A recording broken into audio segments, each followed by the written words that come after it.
भारत की रक्षा को और भी मजबूत बनाने की दिशा में एक और कदम बढ़ चुका है। हाल ही में रक्षा मंत्री राजनाथ सिंह रशिया की यात्रा पर थे और वहां से भारतीय नौसेना में शामिल हुआ है एक और नया वॉरशिप जो देश की ताकत को एक नया मुकाम देगा। ये है INS तुसील। INS तुसील भारतीय नौसेना के लिए खास क्यों है? ये पहली बार नहीं है जब भारत ने रूस से वॉरशिप मंगाई है, लेकिन INS तुसील बाकियों से अलग है क्योंकि ये सिर्फ एक वॉरशिप नहीं बल्कि भारत के समुद्री ताकत का प्रतीक है। 2016 में भारत और रूस ने एक ऐतिहासिक डील साइन की थी। समझौते के तहत रूस को 4 फ्रिगेट्स भारत को डिलीवर करने थे। इनमें से 2 फ्रिगेट्स रूस में बनाई जानी थी जबकि बाकी के 2 को गोवा के शिपयार्ड में बनाया जाना था। इस पूरे प्रोजेक्ट की कीमत थी लगभग $2 मिलियन और INS तुसील इसी डील का हिस्सा है। लेकिन इसकी डिलीवरी पाने के लिए भारत को 9 साल का लंबा इंतजार करना पड़ा। INS तुसील का निर्माण रूस के ही एक बेहद ही खास इलाके कलिनिंग्राड में हुआ है। ये जगह यूरोप के बीच में है जिससे रूस का दबदबा यूरोप में साफ दिखाई देता है। यहाँ पर रूस के कई हथियार और शिप्स रिपेयर किए जाते हैं। यही वो जगह है जहाँ से ये फ्रिगेट भारत के लिए तैयार हुआ। लेकिन ये जहाज समय पर क्यों नहीं आया? इसकी बड़ी वजह थी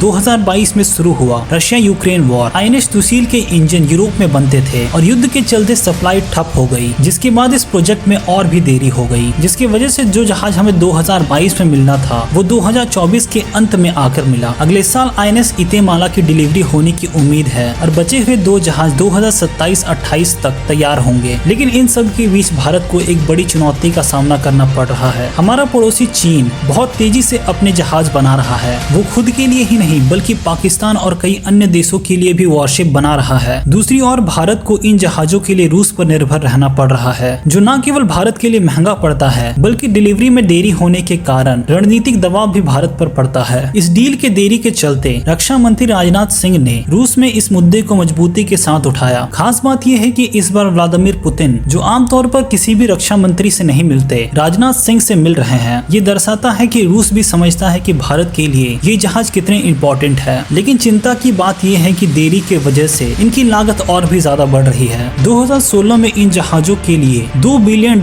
का खर्च तय किया गया था। अब सिर्फ भारत में बनने वाले 2 जहाजों की ही कीमत $9 मिलियन तक पहुँच गई है। मतलब ये है कि पूरा प्रोजेक्ट अब करीब $2.9 बिलियन का हो चुका है। सिर्फ फ्रिगेट्स ही नहीं, भारत और रूस के बीच S-400 मिसाइल सिस्टम का मुद्दा भी चर्चे में है। भारत ने 2017 में इसकी डील की थी, लेकिन अब तक सभी डिलीवर नहीं हो पाए हैं। इसी के साथ भारत वोरोनिज रेडार सिस्टम खरीदने की भी विचार कर रहा है, जो 10,000 किलोमीटर दूर तक मिसाइल डिटेक्ट करने में सक्षम है। ये रेडार और S-400 का कॉम्बिनेशन भारत की सुरक्षा को अभेद बना देगा। अब सबकी नजर इस बात पर होगी कि रशिया ये डील कितनी तेजी से पूरा कर पाता है। लेकिन अगर आप इंडियन नेवी के डिस्ट्रॉयर्स के बारे में जानना चाहते हैं तो इस प्लेलिस्ट को देखें। वीडियो पसंद आए तो वीडियो को लाइक, शेयर और चैनल को सब्सक्राइब कर दें। तब तक के लिए जय हिंद।